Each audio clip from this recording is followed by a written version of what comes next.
Senator Durbin! Senator Durbin, can I ask you a few questions, Senator Durbin? Senator Durbin, can you tell me why the Union Taxpayers of America rated you an F? Senator Durbin, can you tell me perhaps it's because you voted for cap and trade, which is greatly increase energy costs for all businesses and destroy our already weak economy? That's what I thought. Nothing from... Oh, questions. No, I have more questions. Congressman Kirk, your vote against the Second Amendment and your F- rating from the NRA. Oh, you don't want to talk about that? No talking about that. Okay, how about your pro-abortion votes? No? How about the 100% rating that you get from Planned Parenthood? Do you have anything to say about that?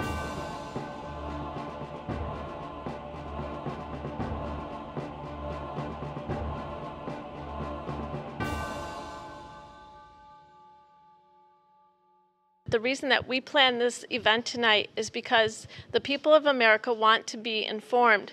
And by making yourselves unavailable, people are not getting information and they're scared or they're angry. We asked you to come. We gave you an opportunity and you did not take it. It was a very informative session, but it should have been you that were here to represent the people that elected you. We are not an organization. We were 5 women that had lunch a couple of weeks ago. A couple of us knew each other for several years, and some of us, we had just met that day, just a couple of weeks ago, and we were upset about the media's portrayal of people like us coming to town hall meetings and being called astroturf, saying that we were coming in with swastikas. And we were upset that our representatives were not holding town hall meetings. So we decided to send you all a formal invitation, which we did. And so we had the town hall meeting without you. This is with or without you. And we hope that people across this country can say, if 5 women could do this in 2 weeks, we can do it. We demand from you, our employee, that you represent us. Quick story, Senator Durbin. I called your office at spring break, and I asked where you were, and you said they told me you were in Cyprus and also visiting Greece. And I asked why you went there, and they said, well, really, it's not your business, but he was trying to find out of how the people feel about the United States and everything else. And here we sit in the state of Illinois, one of the largest states.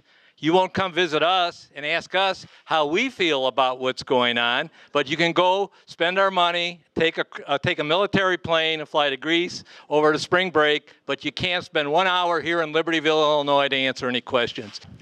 All I want to say is, Senator Durbin, Melissa Bean, you haven't lost my vote. You've never had my vote. I have common sense. I would never vote for anybody with such poor values who has no respect for the people that put them in office.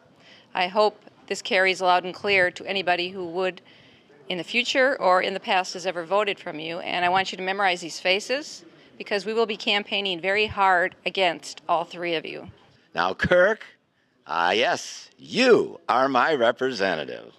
Yes, I went from house to house on your last election and knocked on doors to get you votes. I voted for you. I put your damn yard signs up. And you voted for cap and trade. You are a traitor, nothing less. The amount of money that you're spending, it's insane, it's unsustainable, and there's absolutely no way you can justify most of the laws you pass within the Constitution. It's a rogue Congress, and if you think we're going to stand by and watch that, you're mistaken. Well, you guys are doing what you typically do. You're totally non-responsive.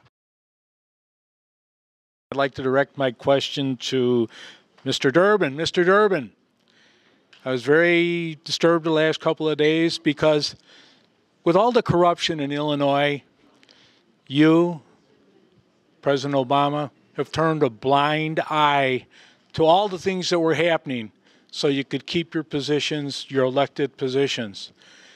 And now you have the audacity to go after our CIA guys for protecting our country. And I have a question for Mark Kirk. Mr. Kirk, you angered a lot of your constituency with your vote on cap and trade, and now you're billing yourself as a moderate Republican. How are you going to win the vote of that constituency, particularly when you angered them on cap and trade? I'd like to know. I'd like to let all three of you know that there's a lot of other young people that are right around my age that are a little bit sick and tired of it. And I, for one, am not going to be called a Nazi or, you know, somebody that's going to come in here with swastikas or a racist or anything like that.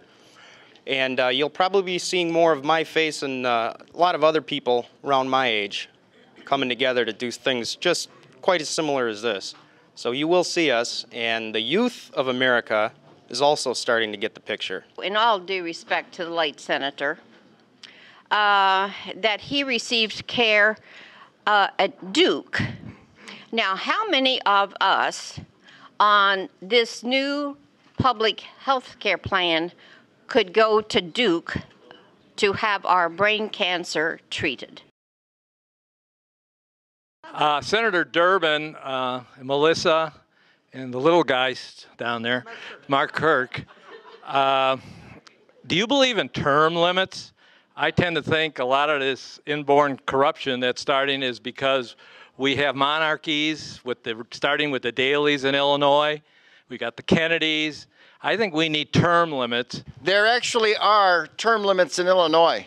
1 term in office and 1 term in prison.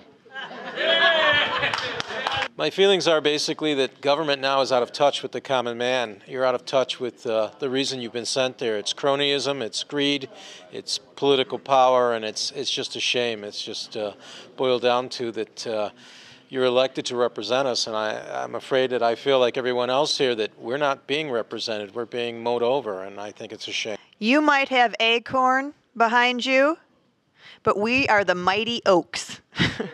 And we stand strong and stand firm and do not bend in the wind. So look out. Thank you for uniting the rest of us. Not Republican, not Democrat, just people with common sense. This is from James Madison, February of 1788. I will add, as a fifth circumstance in the situation of the House of Representatives, restraining them from oppressive measures, that they can make no law which will not have its full operation on themselves and their friends, as well as on the great mass of society. This has always been deemed one of the strongest bonds by which human policy can connect the rulers and the people together. It creates between them that communion of interests and sympathy of sentiments of which few governments have furnished examples, but without which every government degenerates into tyranny. And speaking of tyranny, to all of you who would want to classify us as Nazis, may I remind you that the Nazis were socialists, and we are against socialism.